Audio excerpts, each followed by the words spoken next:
Hi, I'm Connie Steinman, and I'm 60 years old. I'm a high school teacher. I taught American Sign Language for 22 years, wrote the curriculum for it, and now I teach English. And after this year, I have a year and a half left till I can retire from teaching.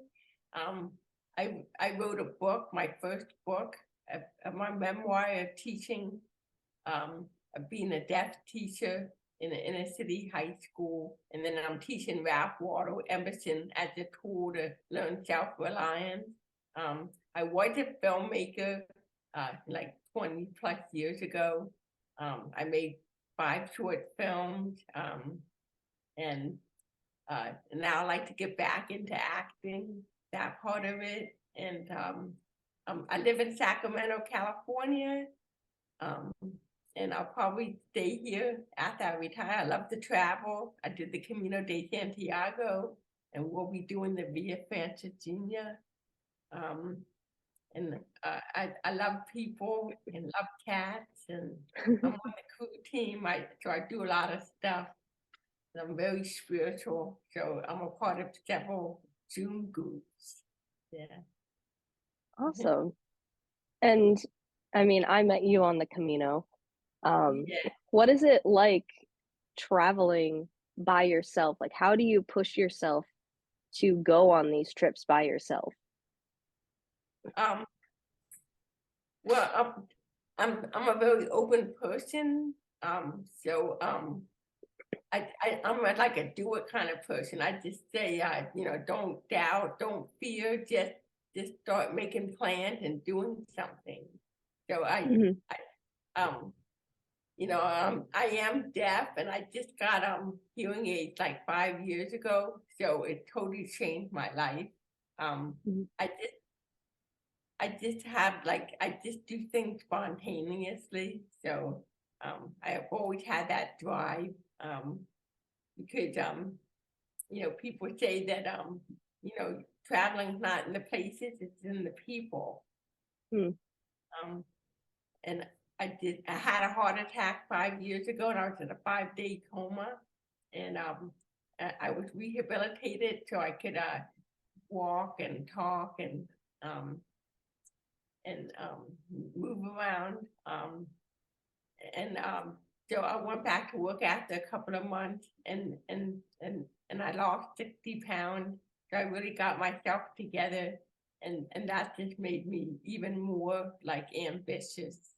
And and I had this friend that said, "Hey, you want to go on a hike?" And I was like, "Yeah, I want to go on a hike." And with the community de Santiago, I had no idea what this thing was about. And then Yeah. I get there, and we're making plans, and I'm kind of confused, and then I realized what it is. So uh, Hmm. y- I'm a people person, so I really like connecting with people. So Yeah. and That's I a had hell of a hike to start with. Yeah, and my parents, they're very motivated people, and they're into their own hobbies and things. I think that's what kind of was instilled to me. Like, Hmm. do what you love, and do it, and try to do it well, or just just do it. Yeah. So that's my Yeah. attitude, is just do it. And even making this trip to the Via Francigena, it's kind of scary, but I've been calling people and asking for advice, and ordering this stuff to go and everything. Yeah. Mm. Yeah, I love that. I mean, even just meeting you on the Camino, I was so inspired by you like just taking that leap and going. I mean, I couldn't imagine doing that by myself or even without the like 18 other people I was with. Um, and I would love to just have that courage to be able to do something like that um, with a significantly smaller support group. Um, And that goes with like you writing your book. I actually have it in my bookshelf right here. Uh, Did you read it? Did you read it yet? I have not read it yet, but it is in Okay. my bookshelf. It's on my list. And my mom also bought a copy, so my mom also has it. Um, but knowing what we've talked about your book, that's the same type of thing where you had to have a lot of courage to be able to share your stories. And how did you push yourself to do that as well? Well, I kept a journal. When I first started teaching the English, I taught English, and then my VP asked me if I knew sign language, and I said I do, and then she said, "Well, can you write the curriculum and teach it?" And I was like, "Okay," so Mhm, that was like a blessing in disguise. Could that open up a new door for me? But yeah, so like for the book, the English department, we used to meet as a group after school to inspire each other to write. So we would have like a writing circle, and then that would like we would you know I guess creatively criticize our work and make changes as if we were teaching the students how to write.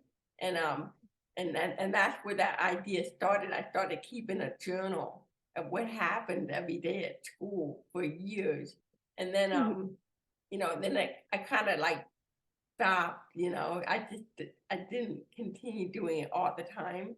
And then when I had the I also wrote a lot of referrals. I had a lot of kids, that gave me, problems in their room. So you write them up and send them out for like, mhm, defiance or doing something to somebody else or leaving class, whatever. And mhm. so 2 years in a row, I wrote over 400 referrals in a single school year. That's like Wow. 30 a day. I mean, Yeah. and the administration did nothing, but I kept all those referrals and I kept all the emails and stuff from parents and all the paperwork, and I just kept it, and I kept my journals and everything. And then when I had the heart attack and I was being rehabilitated at home, I went through my stuff and I began putting together the. I said I wanted to write a book. I that's what I knew, and then I then during the pandemic, um, I met this writing coach, or she's really a healer, and Mhm, that I met her before at a psychic fair, but then she reconnected with me during the pandemic because she had a meditation group, and I joined. And then she told me she was also a writing coach, so she helped me organize my ideas and get them into chapters. So she mhm, kind of oversaw my writing, and I developed the book over the pandemic. mhm, That was one good thing that came out of it. And then I told the truth, I told all the secrets behind the people at school. I changed the names. I focus on 6 students who mhm, can barely graduate, and the chaotic lives, and how they overcame using Ralph Waldo Emerson like this to learn how to be more self-reliant. So, mhm, so in the end, they graduate, but not everybody makes it to the end either. mhm, So it's definitely my experience, and some of the people at the school they remember some of the people. So you know, mhm, so some of my book signings were canceled by community people. mhm. Yeah, I saw that on Facebook. That's Yeah, frustrating. so I'm still hoping to have a movie made out of it. That Yeah. I've been in like in some other Zoom groups too, and working with a script writer. Mhm. But again, that takes money too and time. Right. Yeah. And what would you recommend to somebody who maybe wanted to write a book or to start a new project like that? How what would you recommend the steps be for someone Um, who's starting that? I could just do it. Like you got to get rid of the doubt and the fear, even though everybody has it, and the monkey mind. You just got to You got to take steps. You got to be open to the universe. I think will give you anything you want. You just have to know how to ask for it, and how to take steps to achieve it. Um, it's just like like for writing a book, I would say like if you kept a journal or you have any writing and you want to start organizing it, it's put it all on a file. Like start taking small steps to do anything. You Mhm. know, if you're planning a trip, start making phone calls or doing research on the place. Send somebody an email. How do I get there? You know, those kind of things. Mhm. Yeah, yeah. That's what the thing is. You just gotta open yourself up and then start taking steps. Yeah. And then you'll see once you start it just progresses. Mhm. Yeah. And what would you say is, like, the biggest thing you've learned from your travels? It could be specifically the Camino or any of your other travels. Um, I just say that that like on the Camino, what I really learned was with your group was that I really connected because it was I was I was open and I was honest and I felt like people really like they just showed me love on that thing. It's just like they were like, "Oh, you." They come up to me and they look at me, and I would look at them and say, "Are you looking at me?" Like it's almost like they saw Jesus or something. It was just totally new for me. I was like, "Who me?" Like I walk into an albergue and they would have their arms like this and looking at me like smiling, and they told me I was really strong. Especially the French couple we met Mhm. there was other people that were my age and older. They were just like astonished or surprised. I don't know, but I just felt connected. Like Mhm. I didn't have to validate myself, and then you guys just made me feel like whole. Like I felt maybe I was kind of alone. I was kind of hesitant in some places. Like I didn't want to leave the group. But, Mhm. it was good. It was all good. Yeah. Eh, Yeah, I really miss that aspect too, because I feel like it's really hard to find that now that we're back in, like, the quote unquote "real world." right. I feel like everybody was just so connected and it was easy to talk to new people and, there's just so much, like, love Right. everywhere you went. So, how have you tried to implement what you learned and, like, bring those feelings back with you into your everyday life? Yeah, it's not easy. Yeah. I'm still dealing with the same kind of kids and people, same district, I guess the same group of kids in the district. Um, Mhm, it's hard. That yeah, I had a lot of problems when I first went over to Kennedy and then I learned I took a self-hypnosis class and I also meditate. So I realized that I had to, let them be, and it's not about me, it's about them, it's about other people. It's not always mhm, about you. So you have to look at it. You just have to accept what is and then mhm. move from there, I guess. That Yeah, you have to see that's what I'm learning that's what it is. So I just like go inside myself and just keep myself separate than that. mhm, So I'm getting better at it instead of feeding into what they're doing because it's not about me, it's about them. mhm. Yeah. Yeah, So I try to maintain that peace within me, and it seems to be working now. yeah. You know.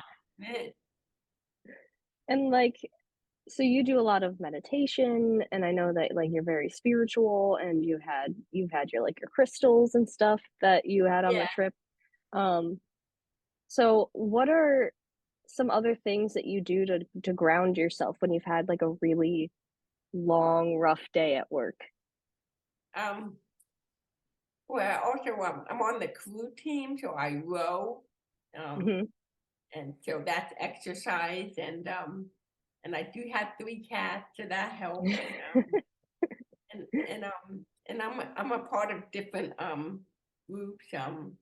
I'm on this new thing that's from my friend in Canada, and you could join this too. It's called Woman Talk, and she has people tell stories. It's like a Oh, storytelling, and mhm. so every week a different woman has a story, and it could be a mother with a disabled child, or another one was this lady from England. She's really from Africa. Her sister was sold into human trafficking, and she's Wow. trying to get her sister out of it. And that was real intense. But she told that story, and then people tell stories of of dealing with um, you, winning something, or like a bad day at work or something funny. It's like Mhm. everybody has a story. It's a way of connecting. Mhm. And then she also teaches you how to tell the story. Mhm. And then it's open for questions and answers, but you get to meet people all over the world. Yeah. Yeah, that So sounds great.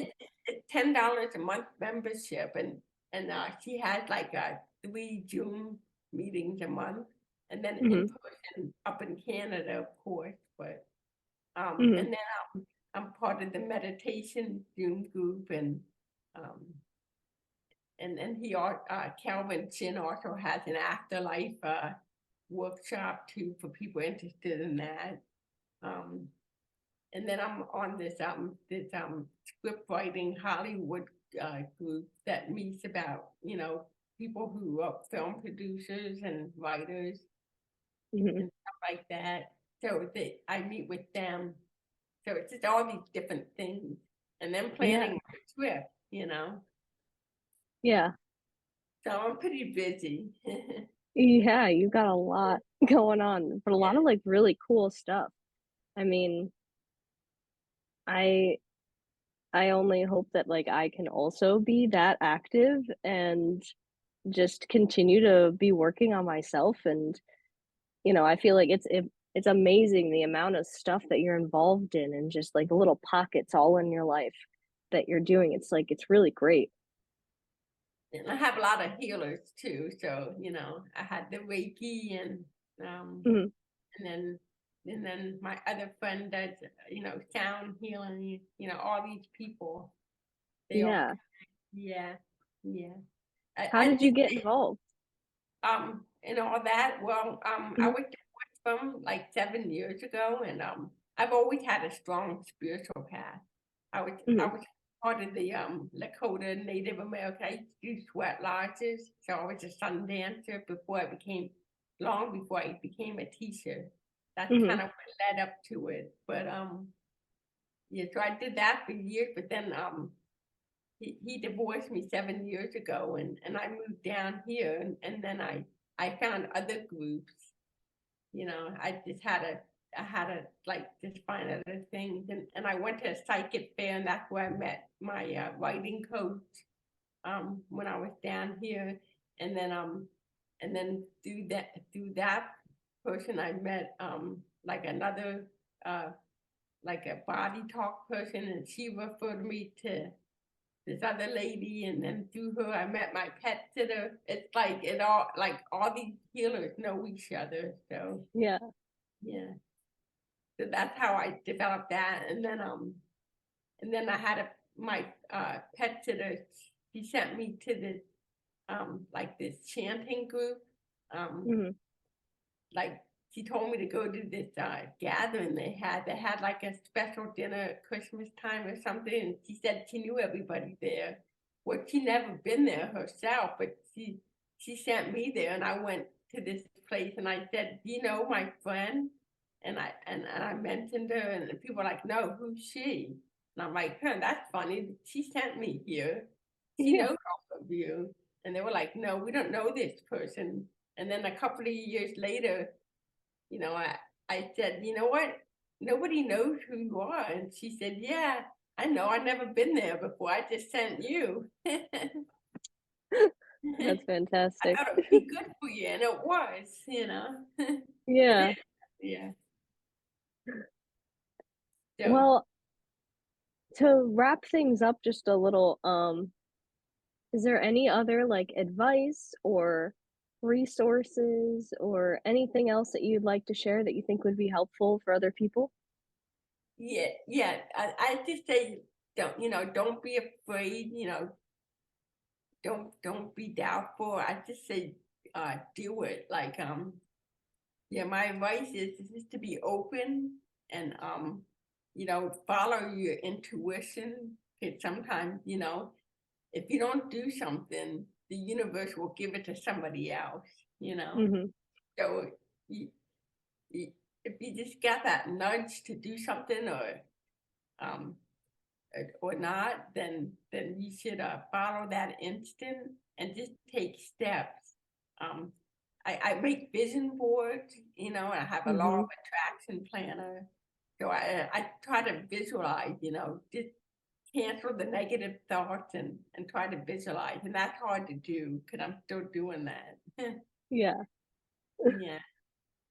And, Yeah, I and love follow your heart, because then you always be in the right place. right. Yeah, I love doing vision boards, I do a lot of journaling. I think anything like that is a great way to take whatever's just, ruminating in your brain and just put it in the Yeah. physical. Yeah, just say yes, you can. I have a friend who's a yes coach, and Mhm, she believes that you can say yes, it can happen. mhm. Yeah, so you know, so I don't know, just the for the future, I guess I keep going. I'll see what happens, right? Yeah, and I think you're doing great. I Yeah, mean, with the amount of trips that you've gone on and have planned and the amount of projects, like, I see you on Facebook getting back into acting, and that's, like, fantastic. I I admire that because you just have so much courage. thanks. Yeah. Alright, well, thank you for letting me chat with you, Connie. Welcome.